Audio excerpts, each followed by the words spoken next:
Welcome to the Innovation Conversation, a podcast about innovators, both in business and real life. Hosted by myself, Ricardo Pascual, and Harry McDonough. This podcast is also sponsored by ODEV Tech. ODEV Tech is your premier software development partner. Make sure you check them out at odev.tech.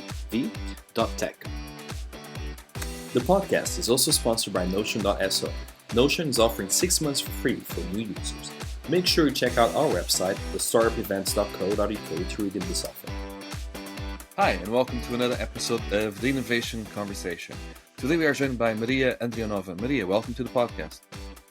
Thank you. Happy to meet you, Ricardo, and thank you for having me here. It's a pleasure having you here. Maria, would you like to introduce yourself to the audience, please?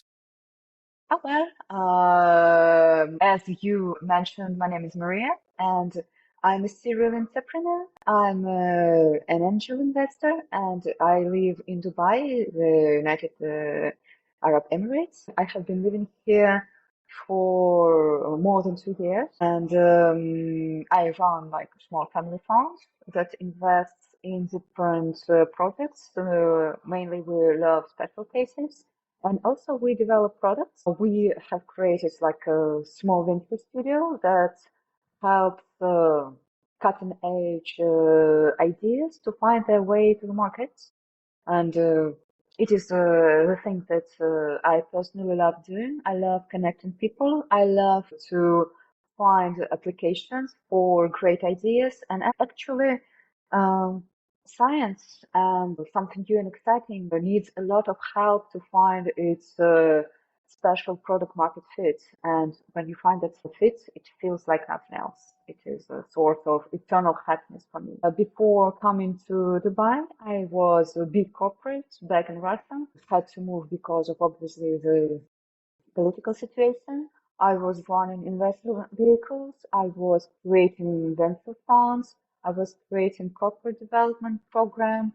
I was very much involved in VC, in education, in science. I was teaching in best universities, a DBA program like Doctor for Business Administration. I was teaching corporate management, board of directors theory, pretty much the corporate stuff. And from big corporate, I shifted to entrepreneurship and investment. So it's a very long journey you've been on. What was the main difference between doing things in Russia and now doing them in Dubai? Were there any difference in the way people invest and operate in the space? If I want to be precise, I would say I can't compare because the overall situation in the world has changed so much.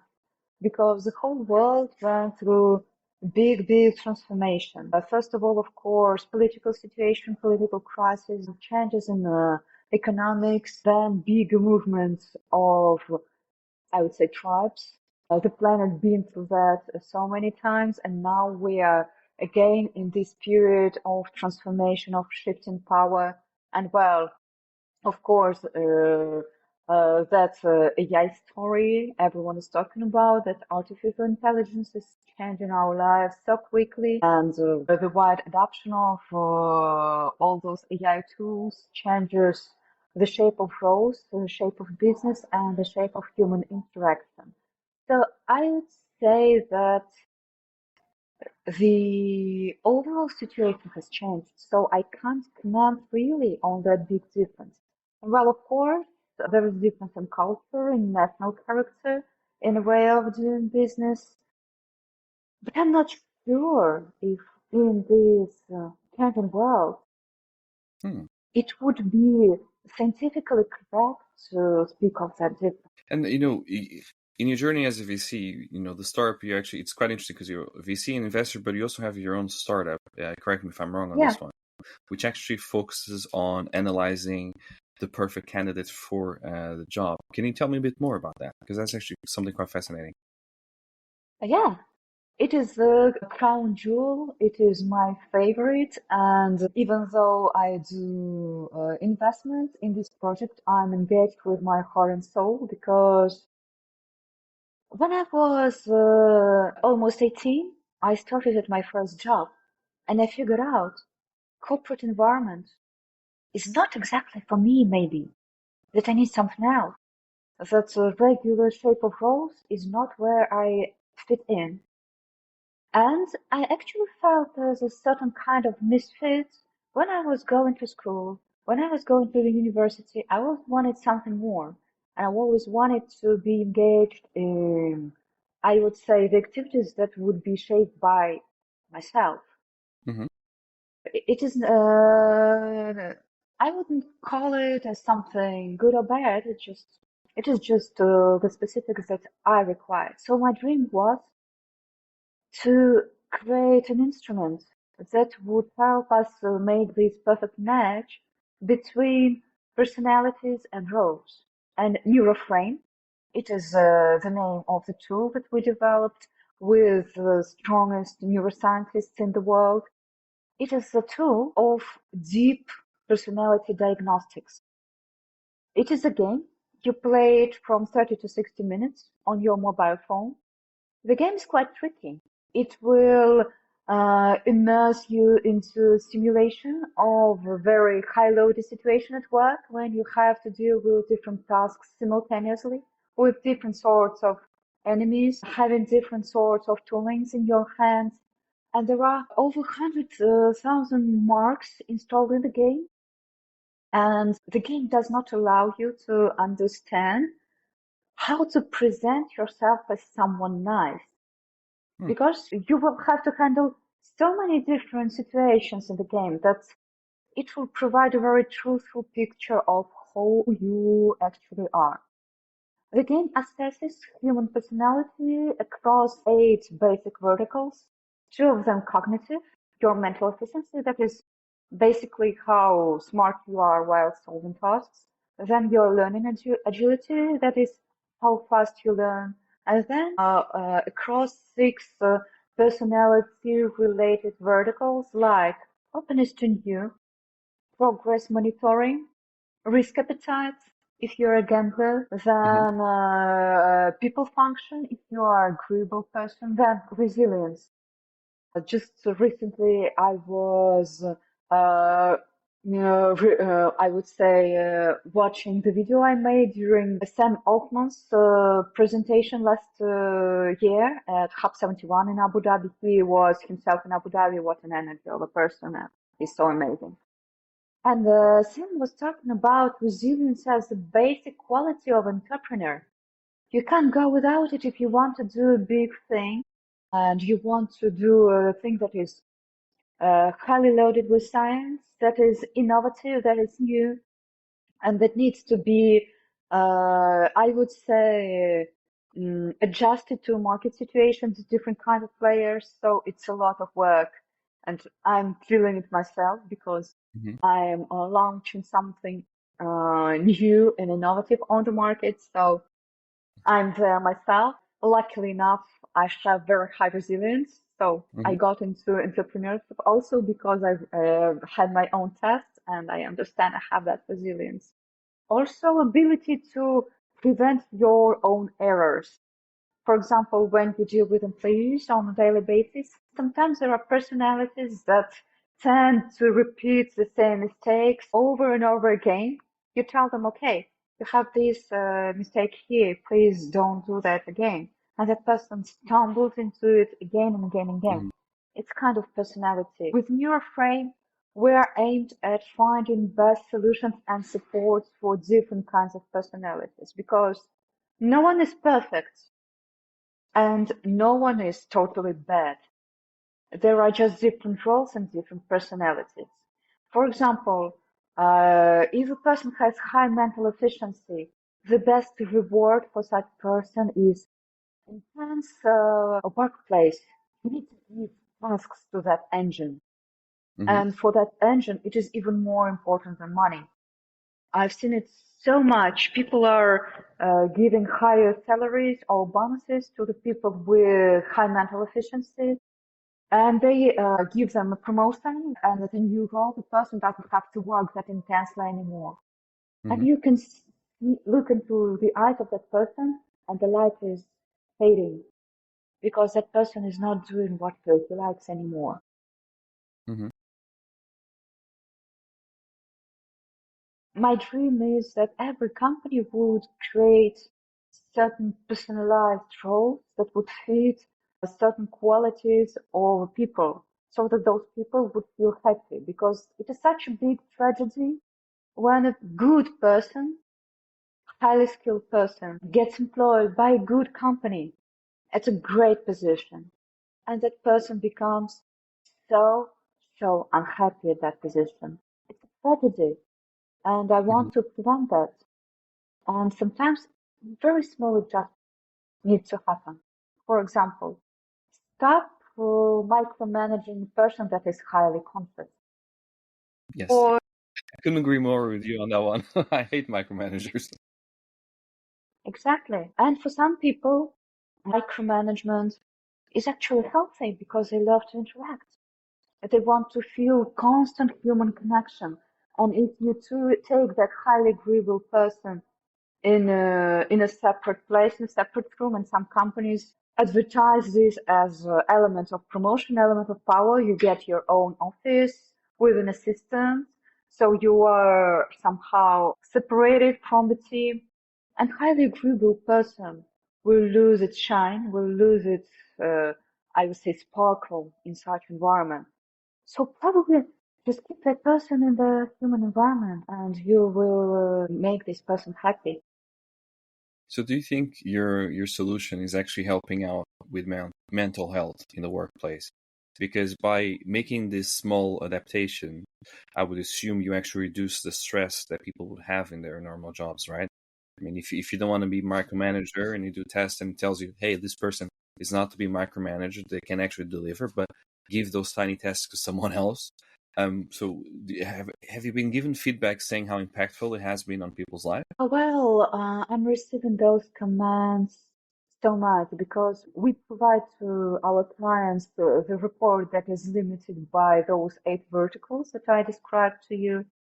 But the data that we collect is way, way, way, way wider, and it has amazing cases of application in mental health, because obviously if a person has high level of cortisol, it cuts performance at mental efficiency level, at agreeableness level. Obviously people with childhood trauma, they tend to isolate, they tend to lash out in certain situations, and we're also able to detect that and also include into our report. Well, mental health application was not our primary goal, but a lot of people are actually demanding us to go there. So I believe it is one of scenarios that we could employ to expand the value of our game. So I totally agree with you. It has huge implications for mental health. And if you deal professionally with the so-called happiness at your workplace, then you increase overall mental health for the whole society. Yeah. No, it's something. Mental health for me, it's always been quite an important topic, and the more startups I talk to, the more investors I talk to, I realize that the ones who are going to make it are actually the ones who discuss it in the first place, right? The ones who actually sit down and say, "Hey, I'm having some mental health issues. My anxiety has peaked. I might be feeling a little bit depressed, and all those things." Having your solution, I think, really massively helps to identify what the possible, I guess, pain points that people are going to have in the future, isn't it? Because then you can say, you know what, they're going to run into this type of issues. Let's create an environment where they are minimized, or we can look out for them if they tend to happen. So I think it's going to make a huge difference in the market.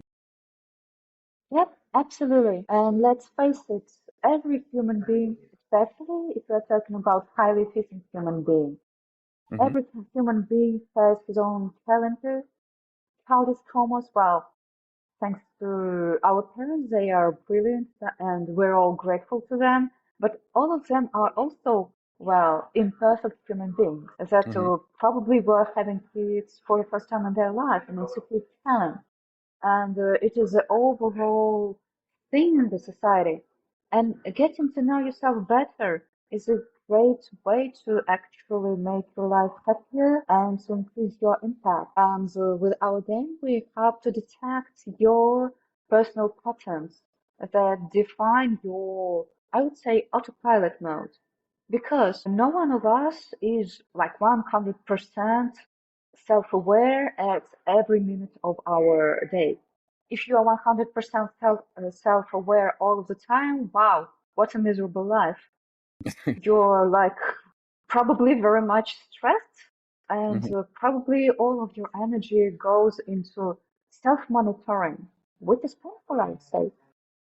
So with Neuroframe, we are able to detect the settings. I would say the basic road for your autopilot, the basic settings, the default settings for your autopilot mode. That is what you do when you yourself are not watching. And how hard was it to build this app? Because if you have so many different things that you can analyze, was it hard to build the game and all that, or how do you even get started with this? Oh, well, it is just, I guess, a part of my destiny. Life never been easy for me. I never opt for easy solutions. It is just the way I'm wired. And it was extremely complicated. We've built a Lamborghini in terms of human assessment, because over 20 years of experience of research data, of, say, deep studies of human nature, neuroscience, neurobiology, are integrated into Neuroframe. We've been building it for over a year altogether. So it is a complicated product. It's a complicated engine, because we are actually, I would say, nerds. We want to be precise.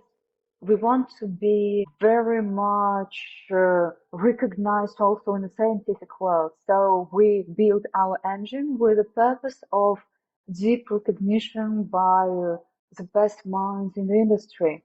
So our ambition is not only to sell the product obviously on the market, but also to get recognition as the creators of something innovative, something true, something precise.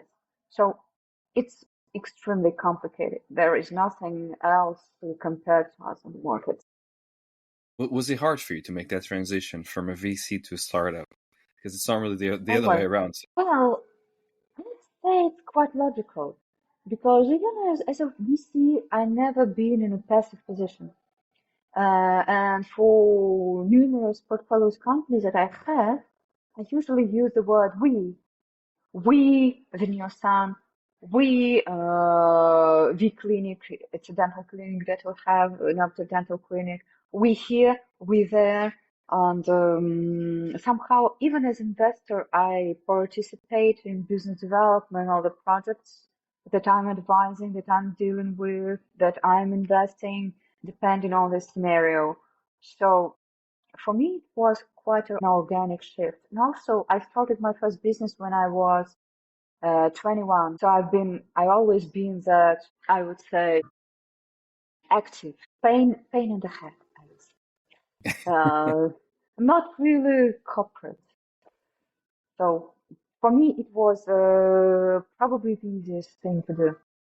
As they say in Y Combinator, you used to do a startup not because of money, not because you can't do anything better. You do a startup just because it happens and you have to follow. So this is how it happened. Now, because you have such an interesting life story, how important do you think it is for people to follow their passions? There is no universal advice, because every personality is different. Sometimes people are quite happy doing what they do, and sometimes they are exactly where they want to be. Not everyone has an elevated level of energy. Not everyone has openness to new, and it's totally fine. So, in my opinion, it is deadly important to follow your passion and to find your identity and to find your individual recipe for success and a recipe for happiness. But I'm built this way. I'm a researcher, and that's a personality that needs to look for things, that needs to push for change, that needs to create that environment. to create that dynamics. I don't know why, but I just need to do that. Some people, they are built otherwise, and they need something else. And it is great to have that variety. How do you deal with the challenge? Because I'm always curious to find out more about the way different entrepreneurs kind of handle the many challenges they have when building something. So how do you personally deal with when you have challenges? Well, of course, you approach that from different directions, and you need to be multidimensional. Well, it is my approach. In my opinion, it's how to be multidimensional. Of course, there is basics like health level. It really helps to run diagnostics, to run testing, and to go into biohacking. Well, I'm deeply into biohacking, and one of my projects is the chain of clinics that do IV therapy. That is like drip supplements. Of course, Andrew Huberman's YouTube channel is a great helper at that, and deep research on a deep understanding of your personal deficits, because deficits are always personal. It really helps. So dealing with your body in terms of lifestyle, in terms of physical activity, in terms of food, in terms of supplements, in terms of taking basic care of yourself, it is so important. And sometimes someone is saying, "Oh well, I have a depression," but then if he runs certain tests, there is a deficit. This person starts taking some vitamin B or whatever, and well, depression is gone. So first of all, it's that basic health level, then mental health, of course. I have a team of specialists that help me, and I'm so grateful to them. It is obviously therapists, coach, a success coach, like energy coach. I have my doctor that is always in contact with me, and she's helping me shape my strategy in terms of keeping my body in a healthy mode. And also, Mm-hmm. one of my projects is actually about deletion of aging and death from human life. I do believe death and aging are two problems that are first inevitable, second urgent, third depressing. It's depressing to have aging and death. So why not deal with that? And modern science allows to do incredible things in terms of research, like developing new types of chemical compounds. The company is called Virsion, Mm-hmm. and it is in the US. And the Virsion company is developing new kinds of chemical compounds to deal with incurable diseases and actuating the disease. So I'm very much bullish on disruptive models, disruptive changes, disruptive technologies in this area. Because, well, stop doing Me Too molecules, stop doing the Me Too solutions. Mm-hmm. Something disruptive. We need to kill death. This is what I say. Also, of course, it helps to become more and more self-aware, to be surrounded by the people that are of similar mindset. For example, I have a group of entrepreneurs that are very much at the same stage with me. We're like a very synchronized group, and we have a certain agreement between us when if someone of us wants to quit, he always has an option to call me or write to me and like, hey, I'm about to quit. And I'm like, okay, have you done this? Have you done that? Have you done this? Have you done that? And normally we find very easy, accessible, or hanging fruit to solve Mm-hmm. his or her situation. So, of course, network, your connections are a big help. And of course, experience. You build businesses, you build different projects, you travel, you create a certain your personalized collection of experiences that keep your life. You build your personal core with your achievement, with who you actually are.